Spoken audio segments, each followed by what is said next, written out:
Welcome back to Grammar Grade 12. This is Unit 4, Lesson 31, and it's the one that finishes our unit on clauses and sentence structure. Today we tackle a mistake that trips up even strong writers, the run-on sentence. Last time we looked at fragments, which give the reader too little. A run-on is the opposite trouble. It gives too much, cramming two whole sentences into the space of one. By the end, you'll be able to spot a run-on instantly and fix it 5 different ways. Let's get into it. Let's start with the big picture.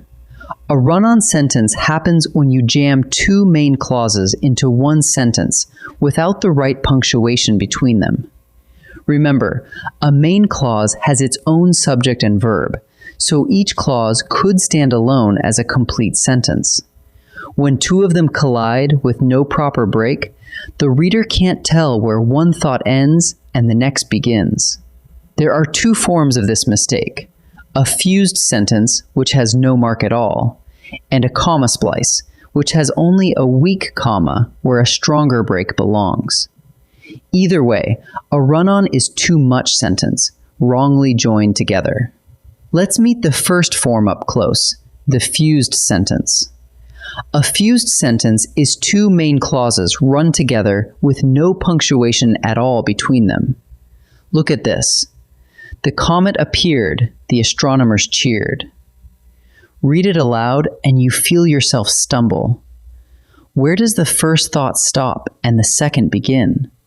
There's nothing to guide you. The comet appeared is a full sentence, and the astronomers cheered is another full sentence. Yet they've been fused into one long blur. With no mark at all, the clauses run right into each other, and that's exactly what makes it wrong. Now the second form, the comma splice. This one is sneakier because it looks almost right. A comma splice joins 2 main clauses with only a comma. Here it is. The comet appeared, the astronomers cheered. That comma feels like it's doing the job, but it isn't. A comma is a pause, not a stop. It can't carry the full weight of ending one sentence and starting another. So even though it's punctuated, a comma is too weak to hold 2 complete sentences together. That splice is still a run-on. Let's slow down on why that comma fails, because this is the heart of the lesson. A comma by itself simply cannot join 2 main clauses. It has no power to end a sentence. But a comma does have a partner it can work with, a coordinating conjunction, one of those little joining words like and, but, or, nor, for, so, and yet. Put a comma alone between 2 clauses, and you get a comma splice, which is wrong. Add a coordinating conjunction after that comma, and suddenly the join is correct. So remember, the comma needs a conjunction as its partner before it can hold 2 clauses together. Here's the payoff: 5 clean ways to fix any run-on. First, the simplest. Use a period and make 2 separate sentences. The comet appeared, the astronomers cheered. Second, keep the comma, but add a coordinating conjunction. The comet appeared, and the astronomers cheered. Third, use a semicolon, which is strong enough to join 2 closely related clauses on its own. The comet appeared, they cheered. Fourth, use a semicolon with a conjunctive adverb and a comma. A word like however, therefore, or moreover. The comet appeared, therefore, they cheered.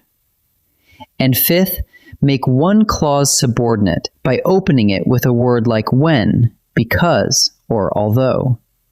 When the comet appeared, they cheered. 5 tools. Pick whichever fits the meaning best. Before we practice, let's connect this to the last lesson. There, we studied fragments. A fragment is the opposite problem. It's too little.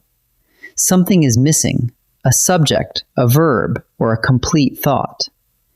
Because the comet appeared all by itself is a fragment. It leaves you hanging.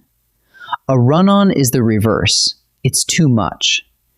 Two complete clauses get jammed together with no proper break, like the comet appeared, the astronomers cheered.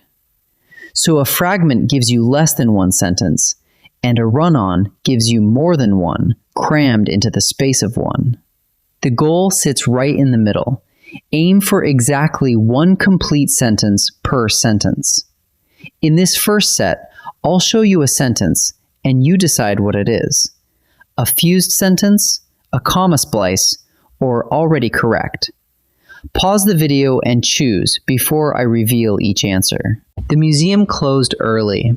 The students were disappointed. Read it and listen for the collision. The museum closed early is one full clause, and the students were disappointed is another. But there's no punctuation between them at all. No comma, no semicolon, no period. That makes it a fused sentence. The negotiations dragged on. Both sides refused to compromise. Here we do have a comma, but look closer. The negotiations dragged on is a complete sentence, and both sides refused to compromise is a complete sentence. A single comma can't join them. So this one is a comma splice. The bridge swayed in the wind, but the engineers stayed calm. Two main clauses again, yet this time, notice the comma is followed by the coordinating conjunction but. That comma plus conjunction is a legal join. Nothing is wrong here, so this sentence is correct. Now I'll give you a run-on and 3 ways to rewrite it. Only one is punctuated correctly. Pick the good fix and pause before I answer. Fix this run-on. The power went out. We lit candles. Look at the 3 choices. The first uses only a comma. That's a comma splice, still wrong. The third leaves it fused, unchanged. But the second joins the 2 clauses with a semicolon, which is strong enough to stand between them. So the correct fix is the semicolon version. Fix this run-on. She studied all night. She still felt nervous. That's a comma splice, so we need a real join. The first choice drops even the comma and fuses the clauses. The third just repeats the same splice. The second adds the conjunction but after the comma plus conjunction, a proper join. So the correct fix adds the coordinating conjunction. One more. The alarm rang. Everyone rushed outside. The first option only adds a comma, giving us a comma splice. No good. The third changes nothing. The second, though, turns the first clause into a subordinate one by starting it with when. When the alarm rang, everyone rushed outside. Now there's just one main clause, properly introduced. So the correct fix makes one clause subordinate. Let's gather what we've learned. First, a run-on crams 2 main clauses into one sentence, either fused with no mark at all, or spliced with only a weak comma.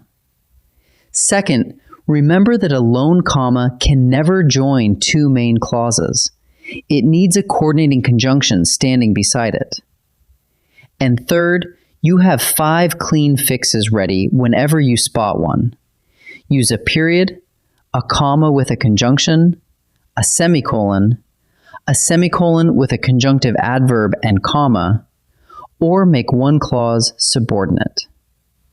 That completes Unit 4, Clauses and Sentence Structure from the ground up.